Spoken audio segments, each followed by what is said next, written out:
حشرت وإذا البحار سجرت وإذا النفوس زوجت وإذا الموءودة سئلت بأي ذنب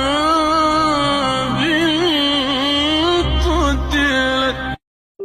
إذا زلزلت الأرض زلزالها وأخرجت الأرض أثقالها وقال الإنسان